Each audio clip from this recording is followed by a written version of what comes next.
What a fun edition of Hold My Cutter. This is going to be our old buddy Dan Zangrilli has stopped and look at how fine. He was dressed to the fives because he said, I'm going to feature, he brought with him one of his favorites. This is the Rocky Patel 60, which, as Dan told us for it, scored 96 on Cigar Aficionado. As did his outfit. Now, Dan, you mentioned the Nicaraguan binder and filler, but you didn't tell us about the fact this is a San Andreas wrapper.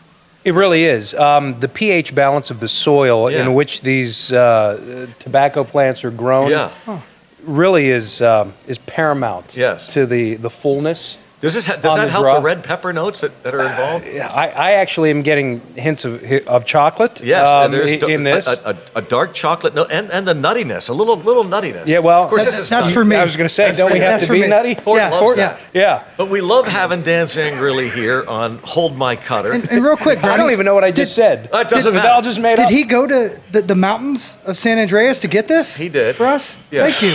I knew you were outdoors guy. Rocky Patel went on a mission. Yeah, good went up to the rock. Good buddy. Yeah, my good buddy. Oh, Yeah, nice. he's our good buddy, I'll tell you that. Yeah, absolutely. Rock. Yeah, I call him Rock. You call him Rocky? Yeah, well, Rocky, Yeah, whatever. I understood. I actually go Patel. Rock. Yeah. RP. I go last name. Hey, Dan Zangrilli, you tell us your story in the next 50 minutes. 5-0. Oh, gosh. Now, first of all, are you a Pittsburgh guy? Sure am. Born and raised. Sure am. Born and raised Dormont proud, man. Oh, that's right. D Block, Dormont. So, I mean, I'm living the dream, man, because grew up rooting for the Pirates and skipping school and taking the trolley because the trolley ran right through Dormont and coming down to Three Rivers Stadium and Not Forest Field? No, I'm not that old. I'm not that old. People always say, you're kind of an old soul. And I say, I get that quite a bit. Soul. I'm 38. Oh, wow. I'm 38, but no. Same age. Well, you're a young How about it? Both you guys. I mean, all right, let's not talk age. Yeah, that's Unless true. we're talking cigars. Guess what? That's wine. you're 41, turn out Brownie? bad for him. You're going to anger me now. So let's not do that. You're in your beautiful golden years. Oh, thank you. How about that? Golden age, distinguished he is. Yeah. He's a Distinguished. distinguished. Wisdom. Now, speaking of distinguished, you went to a very distinguished university. Oh, yeah. The Clarion University, state system of higher education. Well, that's look, right. Hey, school, right? Now, Clarion, much like I being a Point Park guy, Clarion has produced some under-the-radar people like yourself. How about our buddy, Timmy D, Tim Tobacco, who was a public address announcer for 40 years, I think. That's right. At, amazing, too. PNC Wow. Park. What a talent. What a talent. And so, Clarion does the job. Larry Richard? Larry Richard. How about that? Of course, my gosh. How about that big behind-the-scenes guy for Pirates baseball on the radio, PJ Kamanchik? My gosh. Big Clarion guy. How about that? I think we have some other ones. Remember Bill Rakoff? He was a Clarion guy, and I think over at DVE, there's a few Clarion people as well. So a little mafia thing that we've got going on. We had a nice direct pipeline to KDKA. What's the Clarion nickname? The Golden Eagles. Once again, the Golden Eagles. That's why you picked this gold wrapper. Hey, how about that one? The Flying Hornets. I like that. I mean, what are you going to do? The Crawley Hornets? The Golden Eagles, huh? The Golden Eagles, big talons, Okay. absolutely fierce. And the Point Park is what for it? What were they? The Pioneers? He guessed it. A pioneer. The Pioneers. Don't ask me. I have no clue. And you were what? MTSU. MTSU. That's right. We're a Pegasus. I don't want to talk about it. I like a it. flying horse. Come on. Okay. All right, those lightning bolts. I get it. You go to school at Clarion. Do you go for That's it. broadcast journalism? I do. Yeah. I mean, I was lucky. Knew what I wanted to do at an early age. Actually, started doing some stuff in high school, and then had what? What do you mean? Yeah, broadcasting. In high school? Yeah, started our own little radio station. What made you do that? You know what? Because I wasn't athletic enough to do anything else. I mean, I played baseball, but I started actually as a football guy, calling my high school's football games and putting them on the internet. This is the early 2000s. You put them on the internet yourself? Yeah, Wow. and a little small radio station that no longer exists. Bought time off an older lady in Carnegie. 1590. Remember that? Wait, yeah, at the very end of the dial. You just said you bought time. Yeah, we in did. high school. 100%. Where'd you get the money? We brokered the airtime. Went to the Booster Club, had the idea, and then brokered the time. It cost what $300, $400, $500, and then literally went out door to door, barber shops, and raised the money. 16, 17 years old, and My gosh, and I had a nut to crack, and we were able to pay our bills, and we got our school's games on the air. See, that is so what a cool hustler. because Yeah, I was lucky, and I got good there's advice. there's no and luck about that. And No I got chance. a lot of directions, so I had mentors and things of that yeah, nature. but not luck at all because we all fought in a different avenue, but you and I, in terms of like play-by-play and broadcast journalism, get the questions all the time. I want to do that. I want to do that. Well, that's the work you put in. What you did. man. You know what I mean? Like going out It and was selling fun. yourself. There's some trend I see for both of you guys. I don't know your story as well, but is you say yes, and then you put in the work, you own it and take the responsibility, and then that product that you put out there is a chance to learn, good, bad, or ugly, right? Yeah, man. And that's what you got to do, and that's the only way to gain experience, because I don't have a background in this, but the more I've done it, the more comfortable I get with the microphone, more comfortable I get when things go awry, because things do constantly. But like, did you feel like starting that young really catapulted you and really gave you reassurance to what you're doing? I know, Brownie, you love the game, and the more you got it, and you're good from the get-go, both you guys, but it's fun to see how you can mold yourself and figure out things and find that personality that you bring out on the radio or TV. Yeah, man. Do you feel like that by starting early? No doubt. Because, like, I think I started actually, 16? Before I had my license, because I had to ride the school bus. Why didn't you have your to license? the games, because I wasn't eligible to drive yet. So I was, you had to be 16 and a You're half. 16 to get a permit. Yeah, right? I got my 16 permit. and a half? Yeah, so Glad I I grew up in Tennessee. What is I it, call- 10? Well, they just threw it at you. Yeah, Like, that's hey, true. hey, go to the grocery store. I'm 12. That's it. What I do mean, you you were mean? driving. Doesn't matter. Go to the grocery store. Yeah, exactly. See that dirt road down there? Yeah, at 12, I looked like I was 27. Yeah, so 3 we were on a good. tree, that's how you exactly. started I was learning driving and manual. stuff. Yeah, that's we didn't it. learn automatic in Tennessee. I like it. Yeah, so I started. Not a when surprise. Yeah, started when I was 16, I guess, and then I had a few years in high school, and then I had a leg up in college, and I was able to go out and do some cool things in college, and then got my first job in minor league ball. I was a junior in college, Wow. so it was fun. It was unbelievable. It's been an unbelievable ride. It's been an unbelievable ride. Greg. An unbelievable ride. It's been an unbelievable the ride. Jim Tracy obligatory Jim Tracy impersonation. It's unbelievable, But, hey, man. by the way, first big league manager, Jim Tracy. Jim Tracy. Was he really? Yep. How about that? How about That's that? pretty cool. Played against his son all the way through the minor leagues. Do you remember, I had your Brian. first interaction with him? Yeah, no comment. Who, Brian? He was no. Oh, it was his other son. Jim was great. He was He liked the veterans. he loved the veterans, and I was the rookie. Yeah. And you felt it, man. Yeah. You felt it, and I got destroyed Yeah. as a rookie by some of the older guys, and it's like he endorsed it more Yeah. and wanted it more. So I had hurdle in all my big league camps prior. I think I went to 2 or 3 before I got to the big leagues, and then I had Jim Tracy, and there's a huge Now, of difference. course, you had Jim Tracy in Colorado. Yep. After he replaced Yep, Hurdle. had And then, Hurdle. lo and behold, you end up playing for Hurdle. Yep, How about exactly. that? Yeah, it's a small world. Baseball's a small Yeah. world. Man. Yeah, it's crazy. Who was your first manager? And he Dan was Zangrilli. the best. Tim Leeper. No. Though he was for a year, by far and away, the best guy that I ever What could if have I can had. get- Oh, Tony Beasley. Not quite. come on. No. You gotta This guess was I was in the car. I started in the Cardinal organization because my first year in State College with the Spikes, I did 2 years there. They inherited a player development agreement, though they were going to switch to Pittsburgh. But the first year in 2006 in State College was as a St. Louis affiliate, and so I was around that Cardinal way. Right, and Bruce Manno was the farm director, Jim Riggleman, Walt Jocketty, all those guys came through. But the manager, Can we guess, do you think? Former big leaguer? Yes, for like 2 days. He was Tony La Russa's bench coach, kind of an unknown guy, but in the Cardinals organization, he's really, really revered. Mark DeJohn. Remember Mark DeJohn, Mark DJ? DeJohn, yeah. He was, and there was a young up-and-comer on that staff, my very first staff, that was trying to cut his managerial teeth by the name of Mike Schilt. Love Schilling. You talk about working your way up and starting by basically cleaning spikes and things of that nature.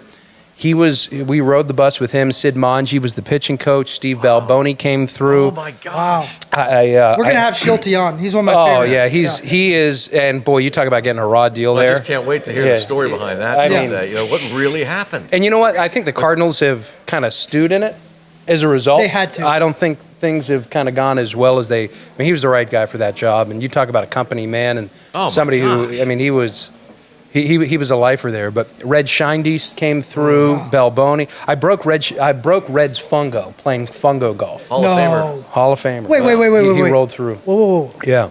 You broke I broke a fungo. How'd you do it? So- You're in fungo golf. So this was State College, obviously in Penn State.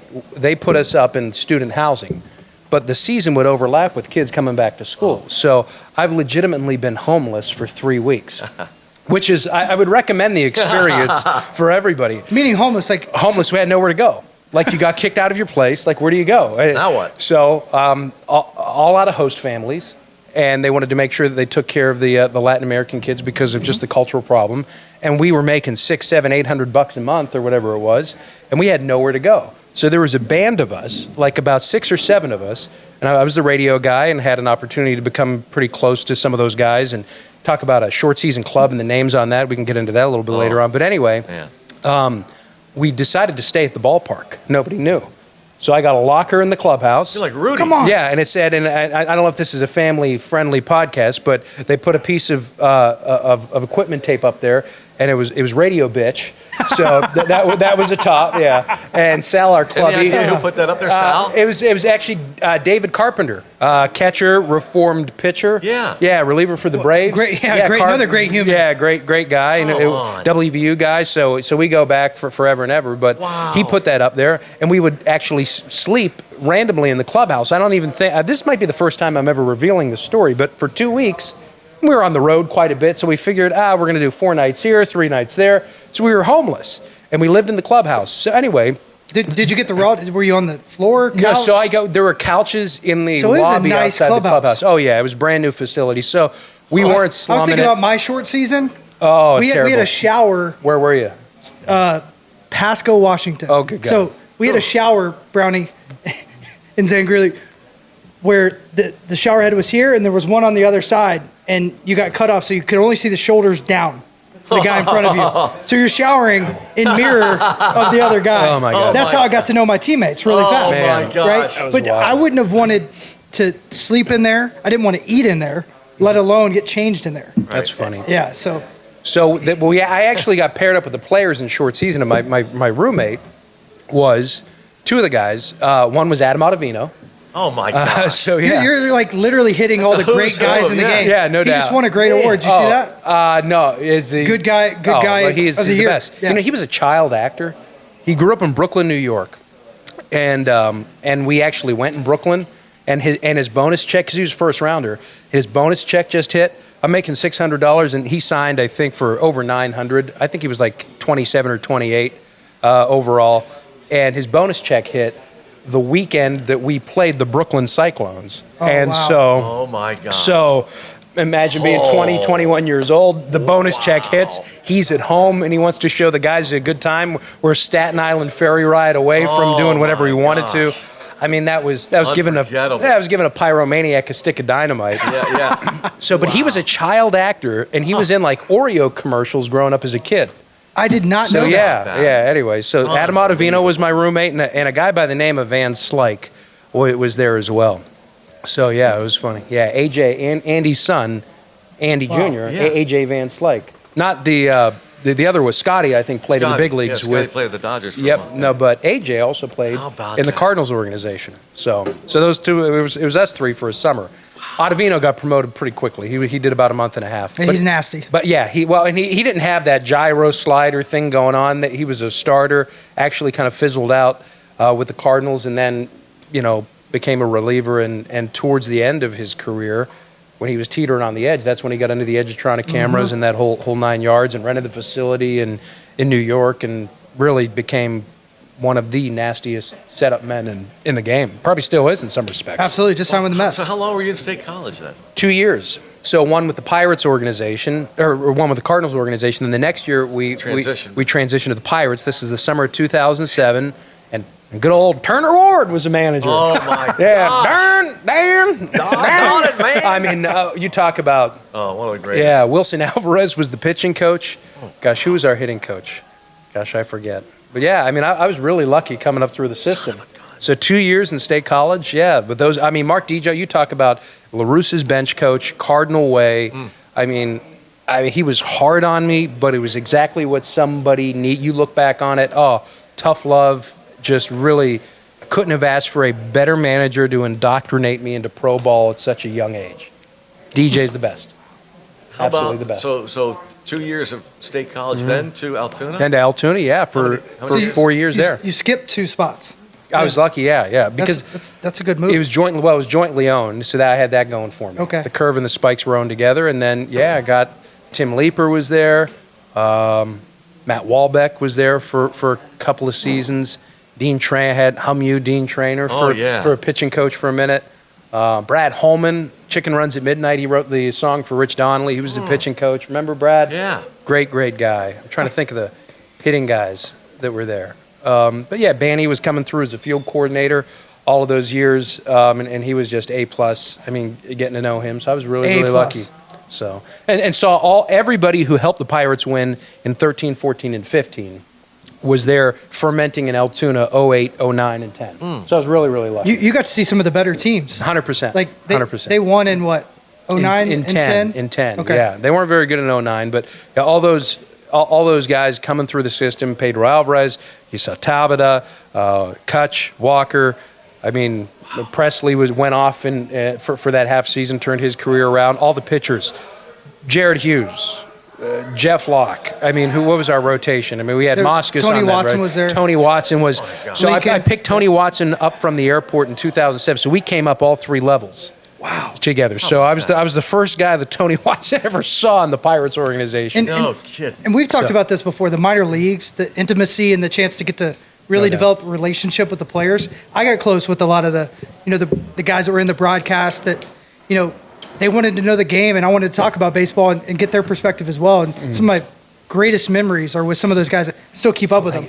And did you feel like as you moved up the ladder, that started to shift, or over time, it started to shift where the player and that relationship kind of died even with the coaches? Because I feel like that's not the same anymore. Yeah, the higher that you go, the less fun it becomes. I hate to say it like that. I completely agree. But Rock actually just said that. I mean, in short season ball, man, we all piled into my 1988 wood grain paneled Mercury Wally World station wagon, because I was the only guy with a car. And we would, going to and from the ballpark after the game and stuff like that. I mean, it was fun. And that Cardinals team, by the way, I mean, Mark Hamilton, Alan Craig, Lou Gregerson, P.J. Walters, Jason Mott was reforming himself, converted catcher. For a short season club, that's a lot of insurance salesmen. That's a World Series team is what that is. Different players you have. No doubt. I was really lucky. Donovan Solano was on that team. Jeez.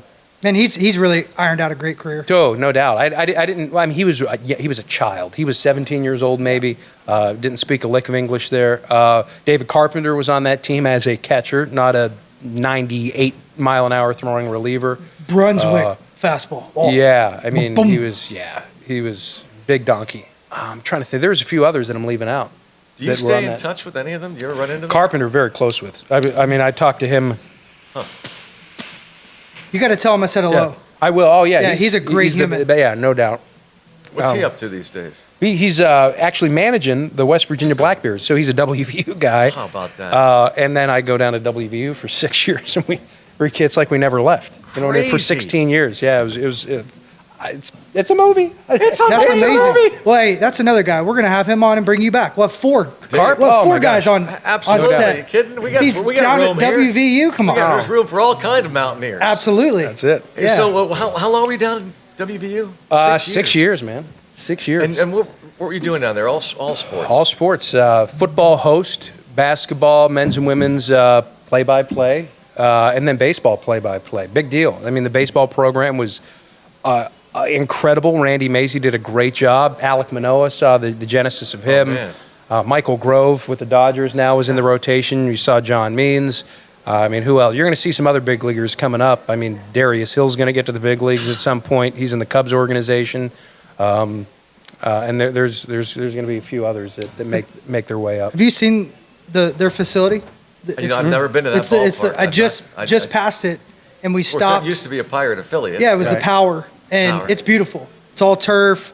It's set in kind of the valley of the mountains. It's absolutely gorgeous. I loved playing there. Yeah, you get 3,000 people in there, 4,000 people. Looks like 40,000. Hosted an NCAA regional. Jeez. It was unbelievable. Yeah, it was. Yeah, nobody wanted to play West Virginia when I was in college. Nobody. It was because they were sneaky. And where were you? What did you? Middle Tennessee. Yeah, that's right.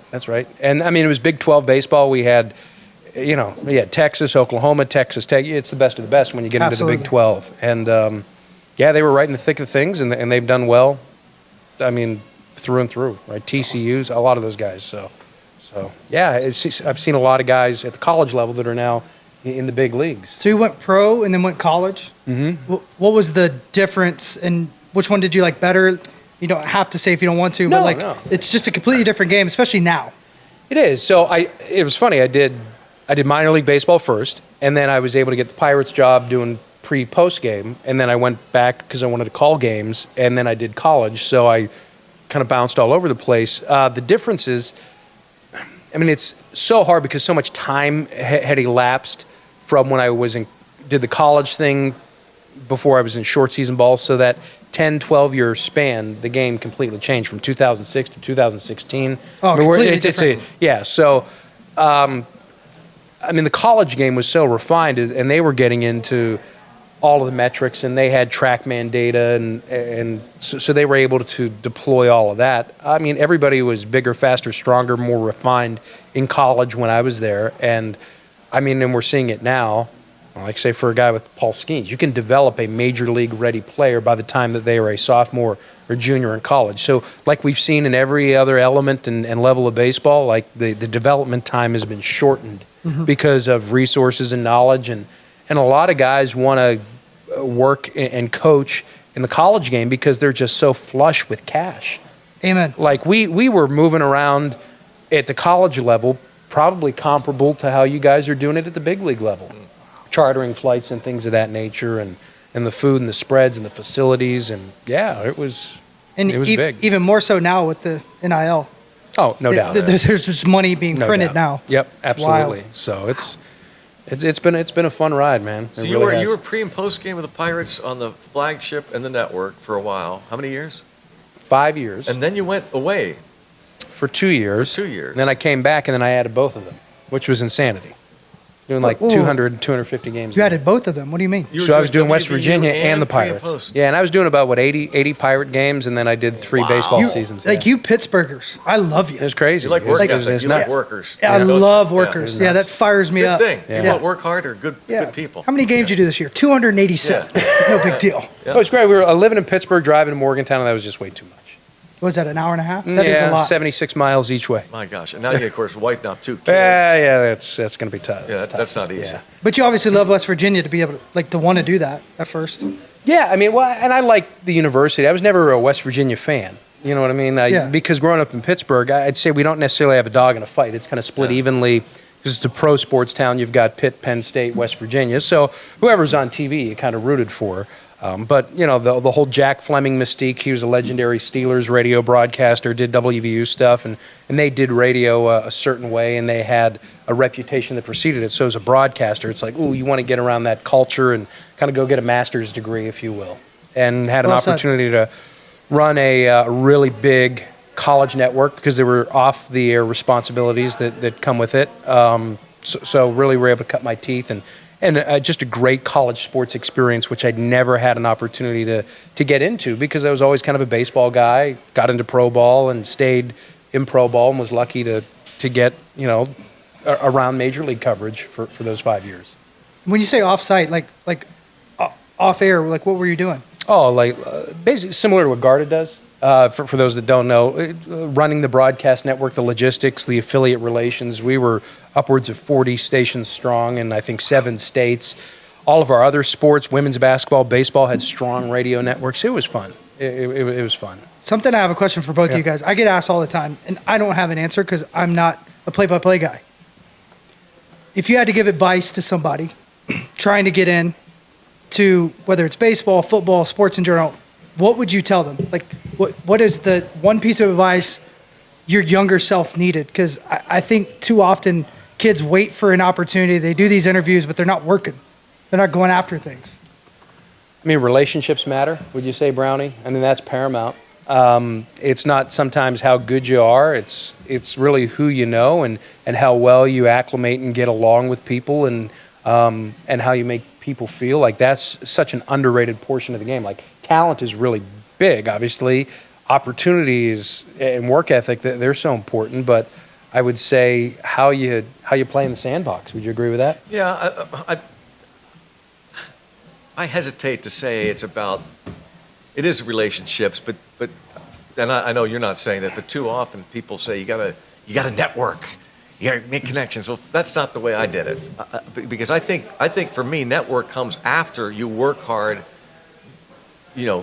Get dirty, do what you have to do, at any cost, to the point where you're willing to do stuff almost for free, which I did, and you did. Heck, you went and sold at high school level. I think that's an underrated value. Yeah, and like so getting your teeth in. Then those relationships and the networking comes after that. But for those that want to get into the business of play-by-play, it's hours and hours of practice, work at it, fine-tune it, be as good as you can, and then get your stuff out.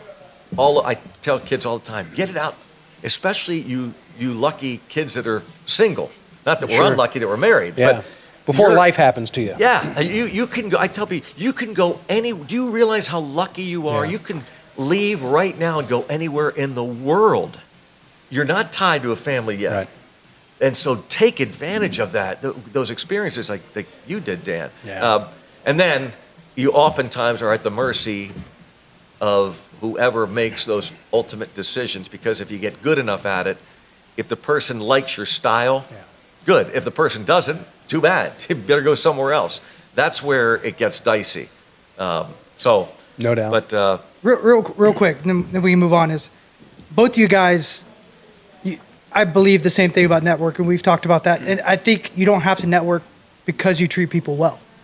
If you are who you are and you're very transparent and you're that person consistently, I don't think you ever have to network. Neither one of you guys should ever have had to network because you're great people. But taking it one step further, they have social media. Like, you guys came up, we came up in the era of it starting to blossom, but there's no excuse, because you can go do a broadcast on YouTube tomorrow. And I met a 5-year-old that had a YouTube channel with a million followers. Amazing. It blew my mind.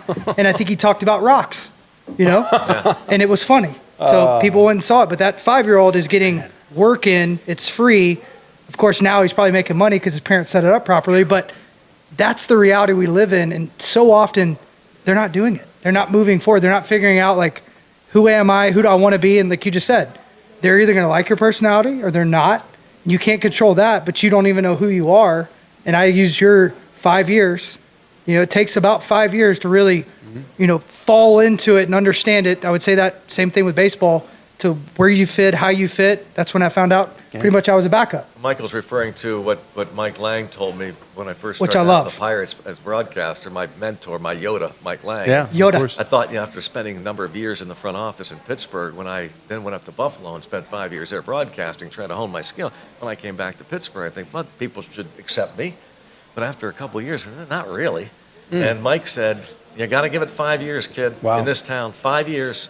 And once you get 5 in, you're locked in. And it's pretty remarkable. That's kind of the way Pittsburgh is. And Dan, I told him that's when I moved here. Don't you agree with that? And you bring that up. You're starting to think about well, it now, because I did the Pirates for 5 years. Yeah? There you go. And I did 12, 13, 14, 15, 16, left. 2 years later, I was able to get the job back. And I'm into, my 12th year or 11th year, I forget, whatever it is, working on the Pirate. But that's funny, that magic number of 5 here in Pittsburgh. And everything that he does and says, Lang that is. It's like Socrates. Bullseye. Yeah, it's bullseye. Well, it really is. Yeah, of course, right. So When you left for 2 years, what'd you do?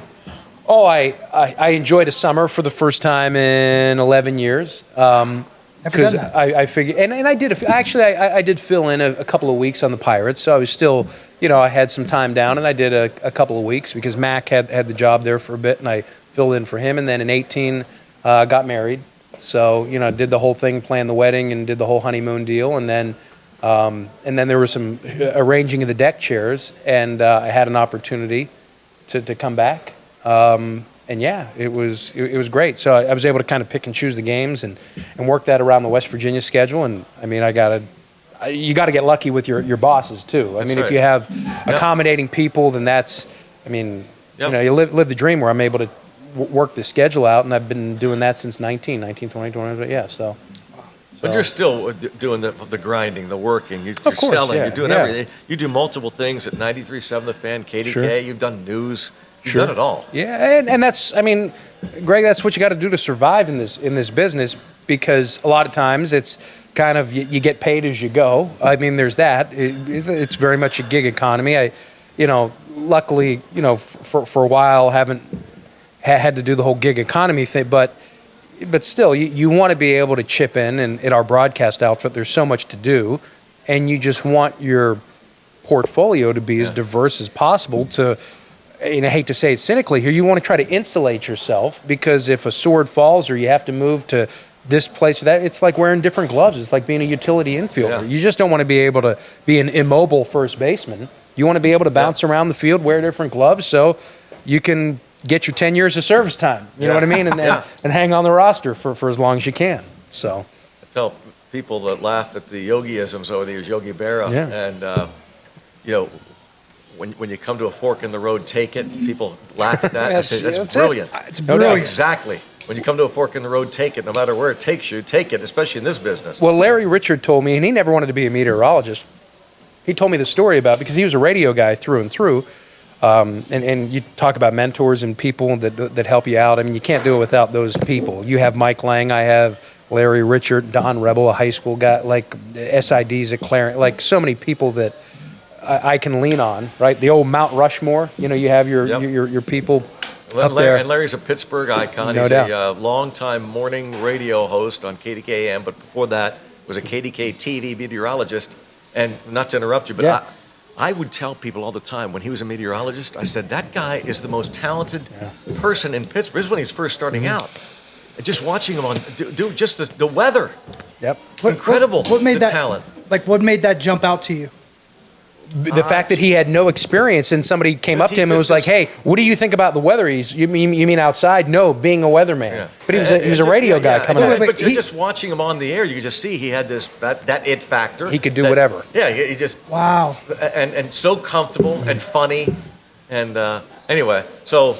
As you were saying, you've got a bunch of mentors in your life. And as long as you're listening to the advice, and I think I have, anytime that somebody's willing to talk that's been there, done that, like a Mike Lang or a Larry Richard or a Greg Brown, I mean, I go to him all the time, and I try to chip away and find some nuggets that I can file away and apply to whatever it is that I'm doing.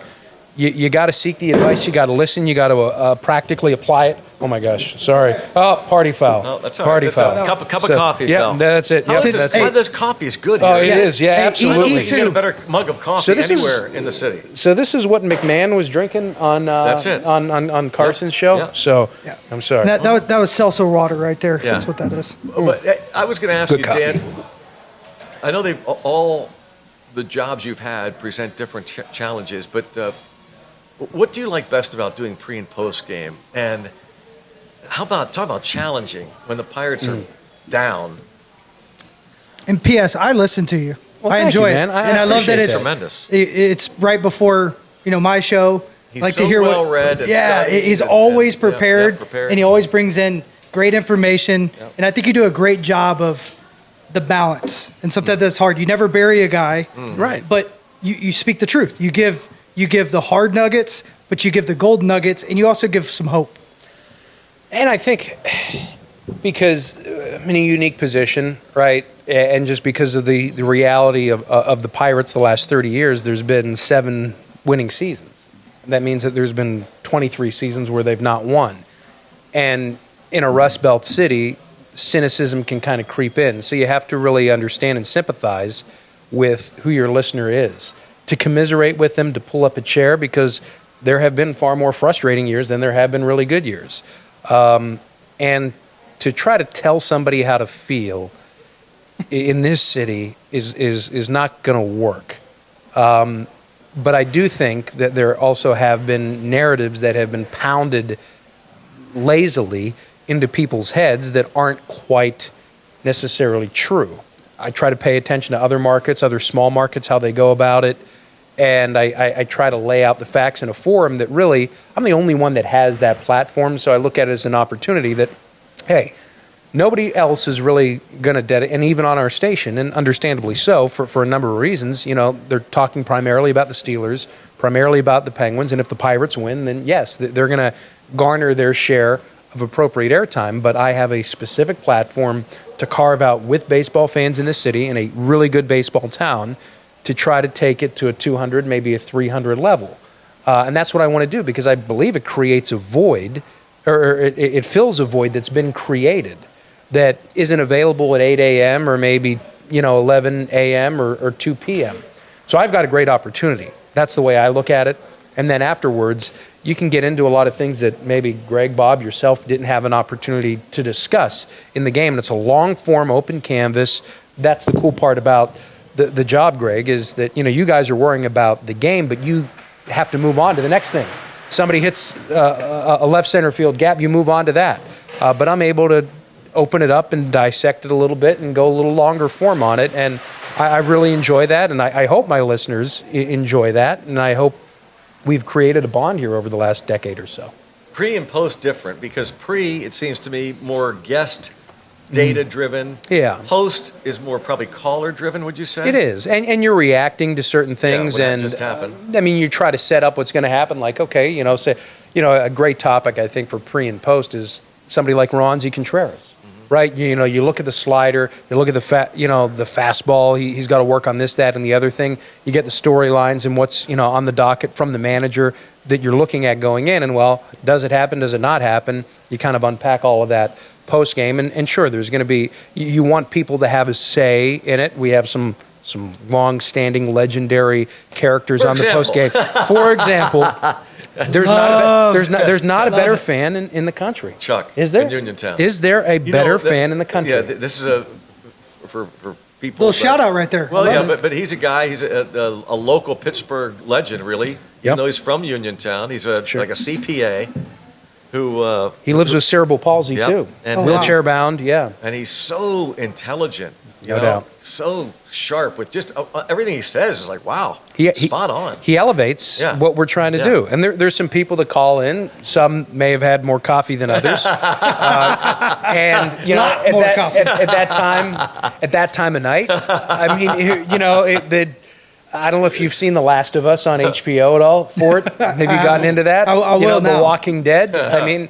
Yeah, they some of them can crawl out from like cicadas. They come out, and you can have fun with them too. So you gotta take what live radio gives you, and that's the other thing. It's off the cuff. You have no idea what's coming down the pike. How about now? Let's not kid anybody. That sounds so much fun. When we're doing a West Coast game, oh my God, getting clobbered, losing streak. 2 a.m. back in Pittsburgh, 2:30, extra innings back in the day, when we had no runner at second base to start the 10th. It could go on, and you're thinking to yourself, who in the world is listening? And you'd be surprised. But my drive home, Brownie? I know. Oh, yeah. Come on. Myself, oh, it's a grind, absolutely. Yeah, Uncle. You're just like, Uncle. My goodness. But you don't get the joy, because every night I get to drive home and listen to it. Yeah. And I do. And some of my favorite ones are those late nights because you have no clue what's coming. Yeah. Well, you get punch drunk. You do a great job of pushing back, giving some grace at times. But that sounds like fun to me. If I could change anything about what we do or what I do, I would love to take you guys are similar calls. in that respect because that's Fort does mainly pre and post. Right. Mainly, that's what you do. So, you guys can share notes on that. You are, though, I think, and I don't say this in a bad way, and you do an unbelievable job at it, but you are regimented by a rundown, and we have this much time. And you're your own boss, Dan. Michael, and I'm kind of jealous to the producer. Yeah. So, and I think, honestly, where you would flourish, man, and I've even said this to our bosses, did proprietary stuff, I said, my God, we got to figure out a way, because I think where you would flourish is blank canvas, open podcast form, because you're so well researched and you've got so much that you can offer. Yeah. You know what I mean? Yeah. I appreciate that's like, and somebody kind of just teeing you up for some coffee, cigars, and and some good baseball talk. You could throw in the anecdotal, you could throw in the objective, the subjective, a vast playing experience as a catcher, no less. And you bring in a pitching. I mean, what it's like to sacrifice your leg as you did in 2013. It was at St. Louis, I think. You know what I mean? You basically gave your leg in a season for this organization. Remember he did that? No, I think it was against the Cardinals. We've talked about that. So, I mean, there's a lot that you can offer in that form. And that's sort of, I do miss because I had Kevin Ory for a number of years. I had Jack Zarenzik for a number of years, kind of doing the solo thing, which isn't a bad thing. They're all good, and they each have their pros and their cons, but I do sort of miss that higher baseball IQ that you can just, because you don't want to be, well, I'm not the smartest guy in the room, right? The goal is to set up an analyst to draw out of them their expertise, because they're the show at the end of the day. I do miss that, and man, I'd love if we could. We'll get you on board, you know what I mean, and, How about that? and have you Hey, on. yeah, Let's do that. We're consummating the deal how here. about that? And you guys always do this. I would say the three amigos that do this the most are you two and Rob King. And I understand you set up the analysts, but you guys are some of the smarter baseball people I have met. And I say We'd like to have I'll Michael even throw on the show. Yes, often. I know. but I'll even throw Jason Mackey in there. I've gotten to know him, Yeah. but like the thing is you guys get to see it from a different globe than I do. So like you've been around the game as long as I have. You've called so many games. Brownie, you've been around the game, put us together, and that's how long you've been around the game, if not longer. You've seen things that I can't even understand, because every time you watch the game, you see something you've never seen before usually. And that's what I don't think people get, is like you guys are experts in your own right, and your thoughts and your opinions and the way you see the game is so cool to me, because it's my chance to listen to the Yoda side of the broadcast of what you're seeing in a different lens, because I can't ever have that amount of time or the prep time you guys put in, because you guys work your tails off to make that work and make it a good show. Let me ask you, It's why baseball's the best sport, by the by way, far. which I want to get into with you. let me ask you this, Brownie. Do you enjoy, because I go back and forth on this, and I've been asked this question before, do you enjoy actually calling the game more, or do you enjoy the preparation Prep. for the game? So do I. I tell people all the time. So do I, yep. Well, explain There's explain nothing that. better than, for me, Diving it's in. hard to do because I tell the story. I guess I can tell it now. We have some time. Yeah. I don't know if I've told you this, Dan, or not. Many, many years ago, this is when Steve last quit traveling. There's a guy on the radio, a legend, passed away a few years ago, named Doug Hirth. Oh, of course. You remember Doug Hirth? So he was a legend in Pittsburgh. As talented as they come. Incredible. And he was a huge baseball fan, in particular Brooklyn Dodgers. I guess he must have grown up in Brooklyn originally before he came to Pittsburgh. He asked Steve if he could get Vin Scully to autograph a baseball. Well, Steve went to me and said, I'm not traveling anymore. Would you mind having Vin sign a baseball when you're out there to Doug Hirth? Sure. Wow. So one day, and I always intentionally stayed away from Vin, because as soon as he left that TV booth and walked down the hallway at Dodger Stadium, it was, Yep, sure. people were not going to let him go. So I knew he was preparing in the TV booth. And I don't know if you've been to Dodger Stadium's booth I've or not. not, but it's fairly similar to, you've been to Cincinnati's, old Cincinnati's booth, where you've got the two-tiered thing. So if you walked into the TV booth at Dodger Stadium, if you walk in, the announcer isn't at the top level. You have to go down a couple steps, Sure. and he's up front. Yep. And so you could walk in and not see him. So this is a couple hours before the game, I start to walk in with a baseball. And I'm met by Boyd, his longtime producer. And he goes, quiet. He goes, Greg, what are you doing? I said, I'm just going to have Vin autograph this baseball for Oh, Steve. no, He you goes, can't do that. I'll take it. He's working. And I walked out. I said, okay. And of course, that's Vin Scully. But my goodness, how about that? So how precious those moments are for Vin or anybody preparing for a broadcast where you are, and again, it sounds uppity, but it's not. It's not meant to be. To have that alone time to prepare, Yep. whatever time that is, if it's a half an hour to an hour at 1 p.m. in the radio booth by myself, that's what I sit to myself going, this is the greatest job in the world. Yeah, the Sunday morning tranquility. Oh. You know, when the sun is just coming up and, Oh, man. you're having a cup of coffee and you have that moment to try to dig deeper. And have you ever, let me ask you this, Greg, have you ever gone into a broadcast feeling adequately prepared, or that you could have No. prepared as best Oh. that you could for that broadcast?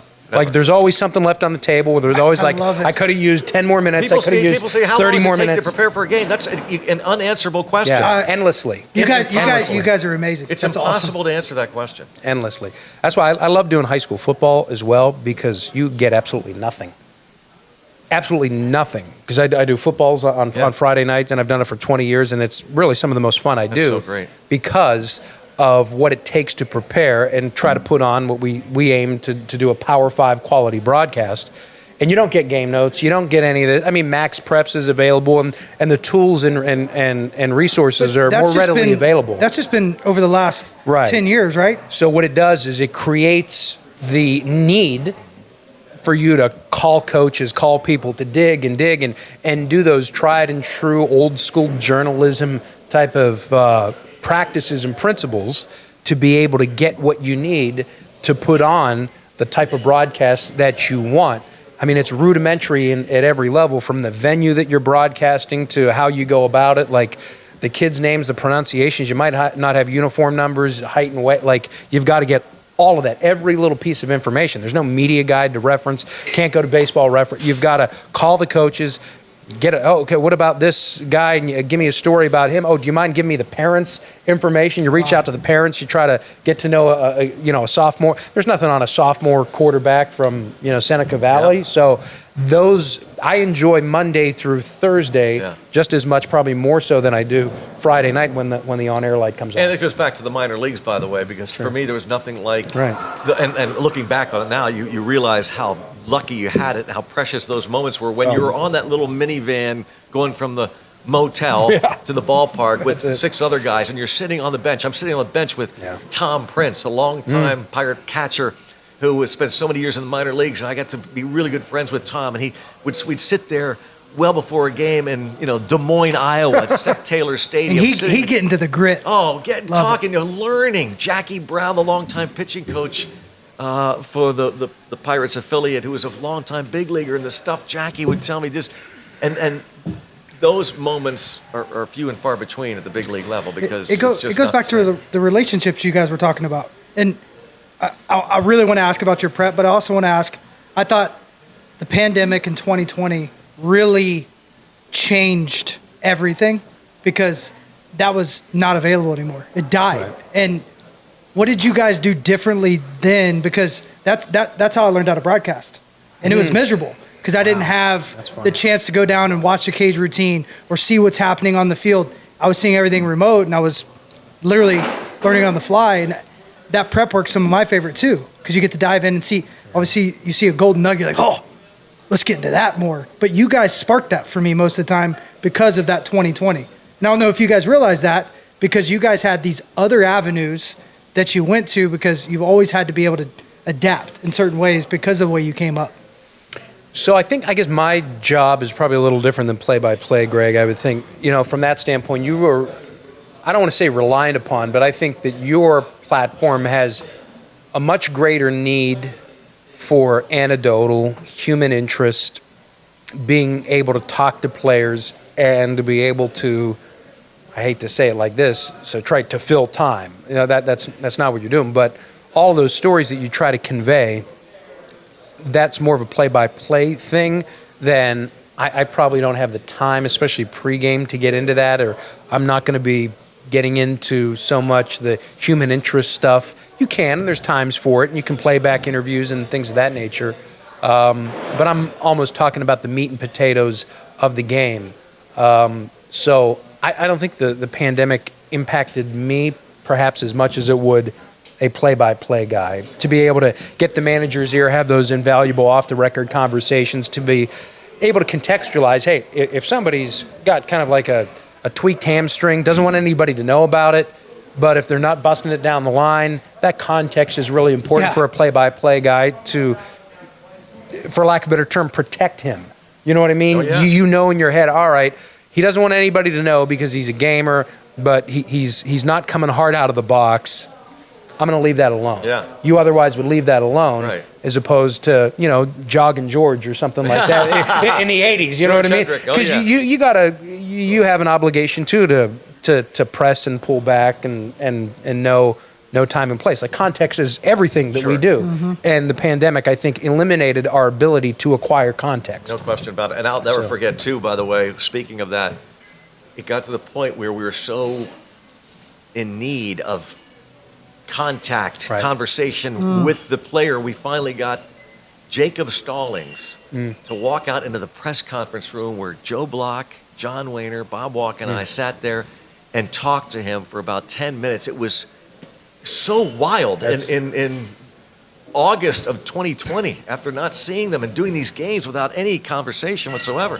So yeah, that's imperative that when you have the opportunity to talk to these guys, it's critical. And you know what? And it stinks because it becomes harder and harder and harder because players have become more cynical and they look at even team guys or people in and around the broadcast, pre and post, play by plays. They look at it as all media. Now we're not looking to get any sort of scoop here. We would love to hear from you, talk to you, so we can get an idea of what's important to you and tell your story and properly put it in proper context rather than just leave people guessing.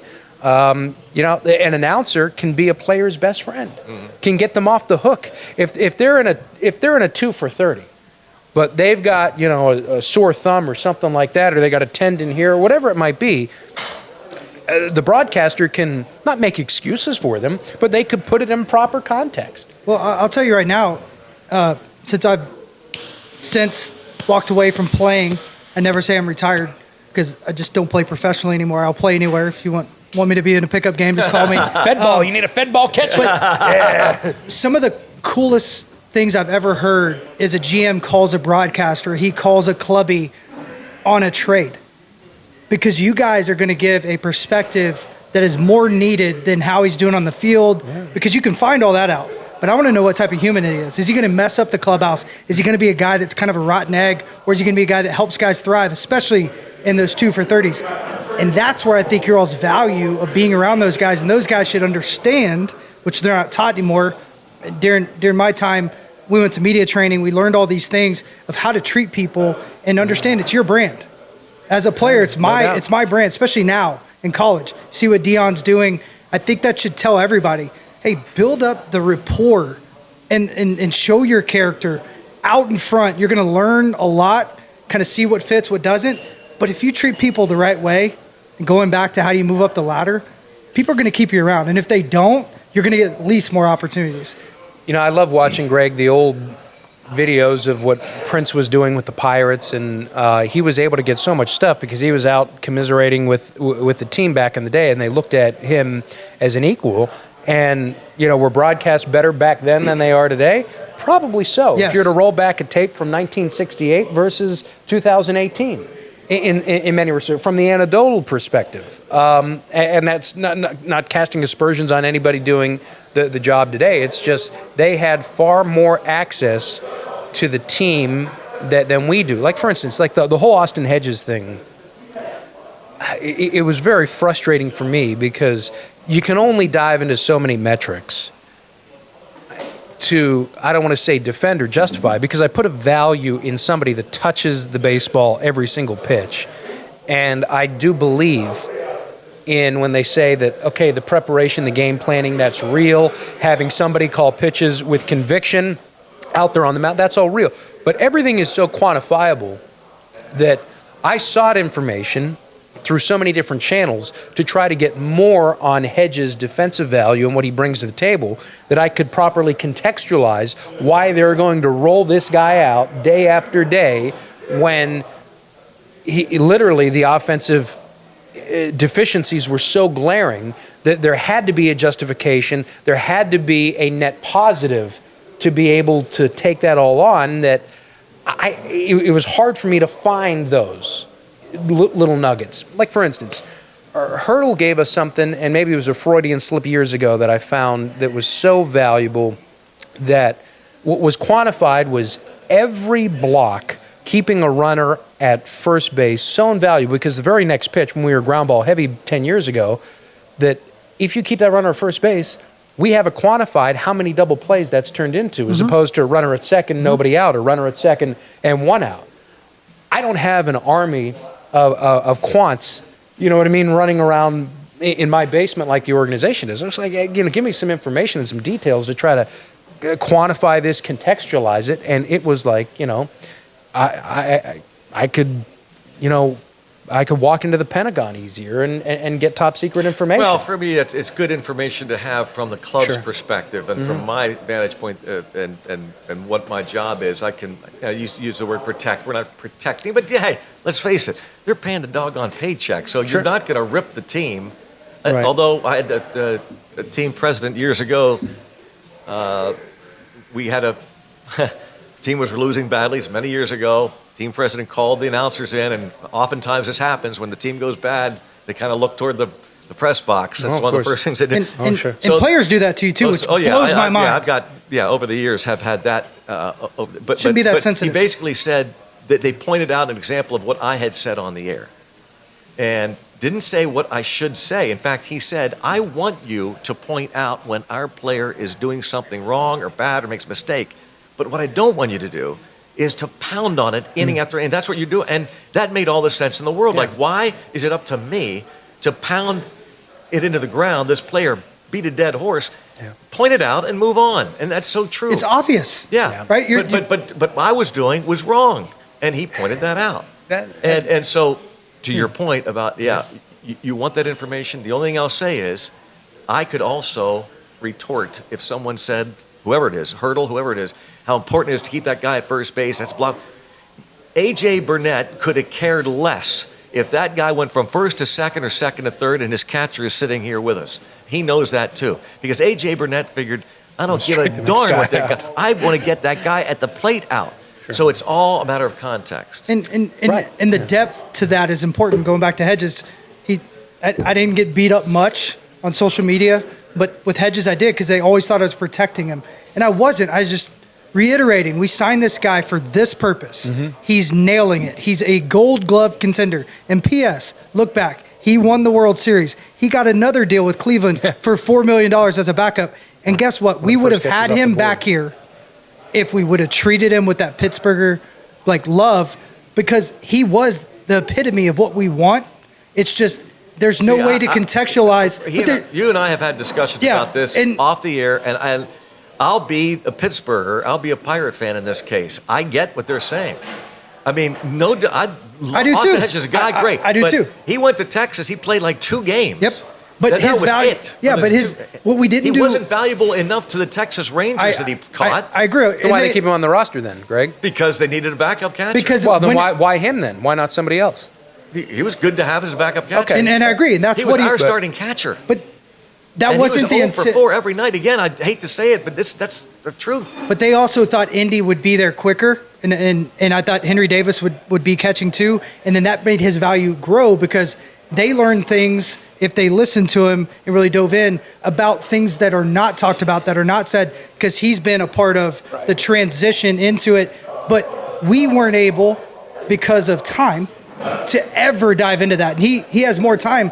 And the thing is it wasn't as open as it should be. How he went about scouting the umpires, how he broke down and really went about game planning, and how his ERA was 1.5 to 2 points lower than everyone else's, how DeLay's game went straight through the roof, how everybody got better, especially our pitching staff early on in the season. But yeah, he was not hitting, and that's the one thing that I didn't think we attacked well enough. Like, why is he not bunting? Why is he not moving guys over? Why is he not hit and run? And that's the one thing, and me and Mackie argue about this every now and then, is we can ask the questions. You guys can ask the questions. Whether they give the answer or not, they should. I don't know. And that's where the relationship, you guys. I agree with that. They should have. That's what it comes down to. I don't want to argue with them. Exactly. The manager, whoever, GM, just tell me why you're doing it. That's my frustration. That's all I want. It's a help me help you situation. Exactly. Yeah. That's kind of what I was getting to. This is why. And then you fans, and you, I guess, on the post game, you can debate it. But it's not up to me to question what you're doing. Because all the tertiary stuff was so bad. The average, even the catch and throw. The caught stealings. But there was obviously, because they're smart baseball people, there was a net positive to all of those drawbacks that they would run him out there day after day after day. Well, what are those? Now I will share what those are. Since he's moved on, we can talk about this. they're also, I wonder now, I didn't say it then, but I wonder now, and I'm sure fans did, is he getting that chance to play every day because they made that move, because they signed That him? always I is- get that. That's human always, nature, always. right? I was in situations You're in not my going to give career. up on a guy. You're gonna pound those numbers if you're an organization that signs somebody that isn't maybe producing. I don't think you so. Don't think so? No, Hey, hold I on. think the Pirates have gone for it to. They would have eaten the money because it was really insignificant. And that's that a different $4 or $5 regime. million bucks. Yeah. But I'll go back to Rod Barajas. There was a point in the season in 2012 where he actually was like, "You should be playing more." But they signed him to $4 million, and I was a young buck, and I was getting destroyed by the questions of, like, why aren't you playing more? You know, you have 10 homers and 112 at bats. Why aren't you playing more? And I had no answer.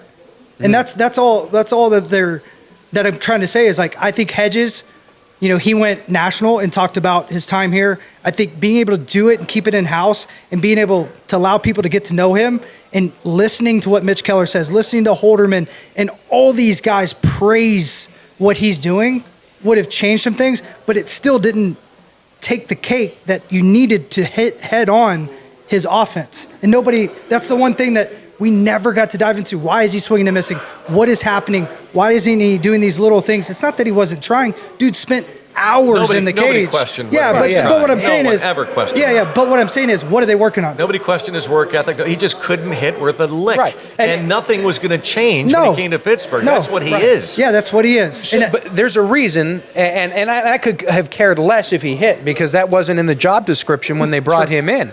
They got exactly offensively what they thought they were going to get and what his track record was. I just want to know what is so good about him defensively. Obviously, there are many things that tips the scale that we can live with that. Right. Those putrid offensive numbers, and even on the defensive side of the ball, we can live with just a terrible catch and throw caught stealing percentage in the control of the running game.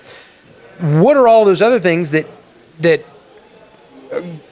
Bruce Bochy wanted him on the roster and that made him one of the first free agent catchers off the board to go back to Cleveland? There is something that is well known about him in his reputation that is quantifiable, that we can properly contextualize, that we, as the average Joes, right, that don't have all the quantitative analysts diving into that value, what is it? Share that with us, like it's the Dead Sea Scrolls that are trade secrets that are under lock and key. I'm going to go back to you guys are nailing by the way, it. the Texas Rangers, I didn't think that the Texas Rangers aren't the Pittsburgh Pirates. You asked why. Because they could afford. Correct. The Pirates were a terrible offensive team, and to have him catch every day and get 4 at-bats every day exposed his weak offense on a team that was handicapped offensively. So you're right. And I think that brought it to light more. Yeah. Honestly. But It's not like they had the best pitching staff in baseball either. And But you can say, situations look how found great him. this pitching staff is. Situations found him like a magnet. Yes. You know what I mean? Yeah. Just a crucial, like second and third, one yeah, out. yeah. And that's You know how what it I mean? goes. It seemed like it just found him Yeah. you know, that you try to bury it Yeah. and you hide it and you Yeah. try to limp That's right. that thing along. They had absolutely, I mean, they were as unlucky as anybody in him finding just high leverage situations. And he was surrounded by a bunch of guys fighting to stay in the big leagues in the lineup. You know, we had a pretty good top of the lineup. Cruz gets hurt, but you're looking at a bunch of guys, and then you have 2 super prospects that are catchers that you're like, why aren't they here? And Henry's hitting, but he's not catching. Indy went down to learn how to catch. And there's no doubt in my mind that if not mentally, more than anything, even the staff grew last year because of a guy like Hedges. I mean, I've been in the role as a backup guy. I was never portrayed anything like him, but there's a value that's never seen, never talked about with guys that are glue guys. That's what he was. But there's no way to portray that. And like you said, being open, being transparent, and having those communications where this is why. Look at the value he brings defensively. It makes up, and you can actually, I did it, but there's no way to quantify it in 14 seconds on a pre and post game. Guess what? And we're going to find out this year.